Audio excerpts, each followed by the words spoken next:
चुनाव सर पर है। लोकसभा का चुनाव का टिकट वितरण शुरू होने वाला है और प्रत्याशियों के साथ साथ अब पूर्व मुख्यमंत्री से लेकर के बड़े बड़े नेताओं का जिला जिला दौरा शुरू हो गया है। जी हाँ, इसी के क्रम में अखिलेश यादव अपने एक दिवसीय दौरे पर गुरुवार को वाराणसी के संकट मोचन मंदिर के महंत प्रोफेसर विश्वंभर नाथ मिश्र के भदैनी स्थित आवास पर पहुंचे। जी हाँ, उन्होंने महंत की दिवंगत मां को श्रद्धांजलि दी और शोक व्यक्त भी किया।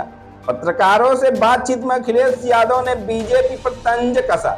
उन्होंने कहा कि मुख्यमंत्री संविधान की शपथ के बाद कौरव और पांडव की बात कर रहे हैं। जी हाँ, कौरव कौन है और पांडव कौन है, ये मुख्यमंत्री योगी जी बताएं।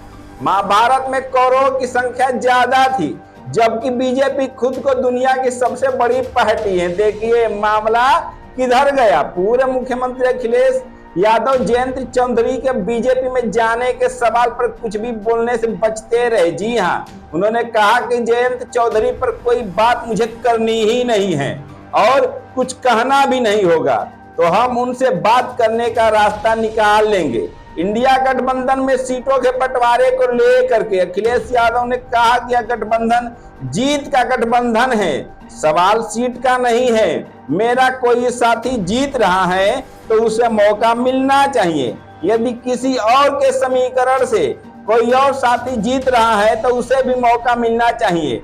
आज बीजेपी के पास बेरोजगारी और महंगाई का कोई जवाब ही नहीं है। इस सरकार में नौजवानों को नौकरी मिल ही नहीं रही है। देश का नौजवान वार जोन इजरायल में नौकरी करने जा रहा है। बीजेपी ने हमारे पढ़े लिखे नौजवानों को डिलीवरी बॉय बना दिया है।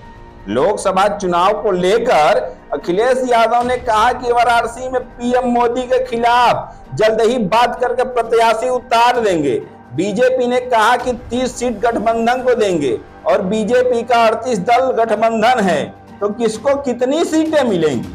अखिलेश ने आगे कहा कि जो 400 का नारा दे रहे हैं वह कह रहे हैं कि 370 वह जीतेंगे और गठबंधन 30 सीटें जीतेगी, तो गठबंधन को कितनी सीट मिल रही हैं। अखिलेश ने कहा कि सरकार चालबाजी करती है और कभी चतुराई से काम करती है।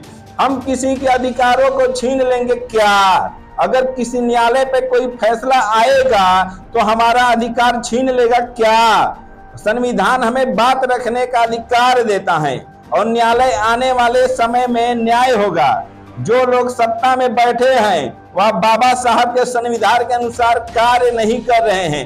अब वाराणसी में अखिलेश यादव अपनी सियासी पारा खेलने के लिए पूरी तरीके से तैयार हैं और कांग्रेस के साथ गठबंधन करके देखते हैं कि इस बार क्या होगा। पूर्व में भी कांग्रेस से गठबंधन हो चुका है, पर यह इंडिया गठबंधन क्या रंग लाएगी देखा जाता है।